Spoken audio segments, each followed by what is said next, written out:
Kia revealed its EV3, a compact, all-electric SUV, about a month ago, but this vehicle is making its global in-person debut right here at the Busan International Mobility Show in South Korea.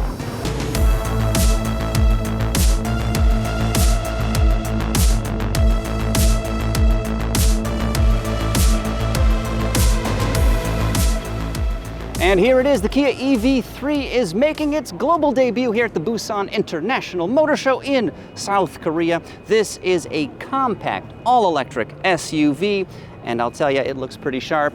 Brings a lot of design down to a smaller vehicle from the larger EV9 SUV, and that is not a bad thing.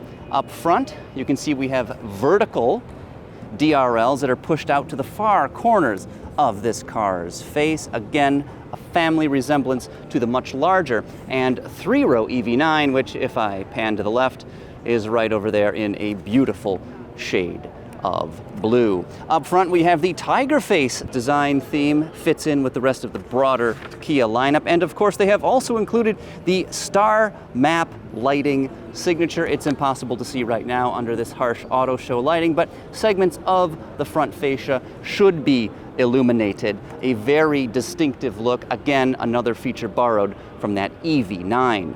Overall, this car is blocky and angular, also futuristic and elegant, all at the same time. Seeing it here in person, not just photos, it's surprisingly handsome. I really do enjoy the design of this car. Glancing at the specs, this is another E-GMP-based vehicle, a fantastic electric architecture that, of course, we see with the Kia EV6, the Hyundai Ioniq 5 and 6, and the Genesis GV60. These are all, frankly, probably segment-leading vehicles, and I expect similar excellence here with the new Kia EV3. Anyway, as for specs, overall length is about 169 inches. The wheelbase is just shy of 106 inches, and that makes this vehicle just about roughly the same size as a Volvo EX30, Volvo's new compact SUV, of course.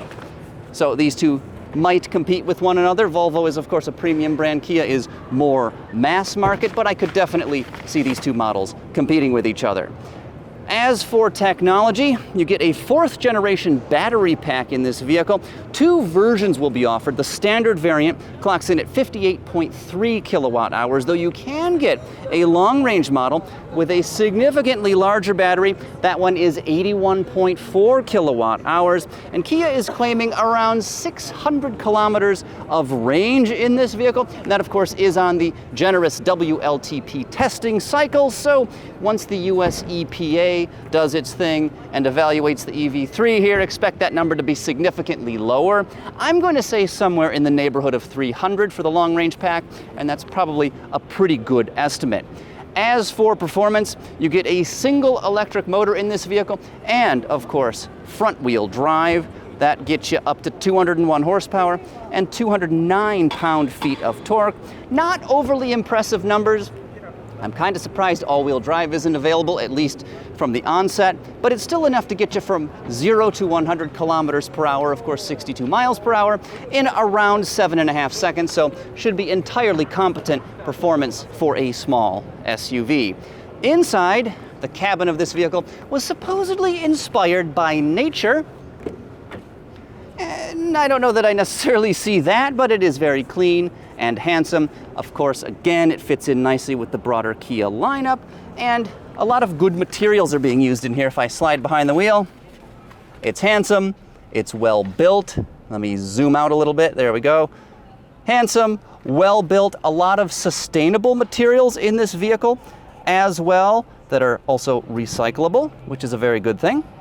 In front of the driver is a 12.3-inch digital instrument cluster, pretty standard in the market these days. You also get a 12.3-inch touchscreen over here on the center of the dashboard. Again, very common. But then we've got this. It's sort of a 5-inch touch panel for the climate control system. We've seen this on the larger EV9. I don't particularly care for it. It's a little bit confusing. I would much rather have either physical controls or just a larger climate control menu that pops up on the central 12.3-inch display. But regardless, this interior is seriously impressive. You can also have it optionally with a Harman Kardon sound system and even a 12-inch head-up display, which this particular example does appear to be fitted with. You can see sort of a cutout in the top of the dashboard there. Let's take a very quick look at the back seat here. If I open the door with this vertical handle, it pops very easily, just like that. As the front driver's seat was in its current position, it fit me quite well, and I can slide behind the back seat here, which is surprisingly elevated, and I have a good amount of legroom behind the backrest here. A little bit more space might be nice, but this certainly works well for what it is, because again, this is a compact SUV. You can't expect huge amounts of space in a vehicle that is no larger really than a Volvo EX30. Anyway, that's a very quick look at the new Kia EV3, which of course is making its global debut here at the Busan International Motor Show. This car is slated to go on sale in Korea this July, so next month, though it will launch in Europe a little bit later. They're anticipating the second half of the year for this to go on sale in the old world. Other markets will follow that, but they have not made any comments about the availability of the EV3 in the United States. I would assume they're going to sell this thing here. I mean, come on, why wouldn't they? But for now, Kia really isn't saying, or at least they haven't told me. This new EV3 looks like a fantastic little vehicle, but for an all-electric SUV you can purchase right now, consider the updated 2024 Volkswagen ID.4. It is way better than it was before, and you can check out my full review to learn more by clicking right over here.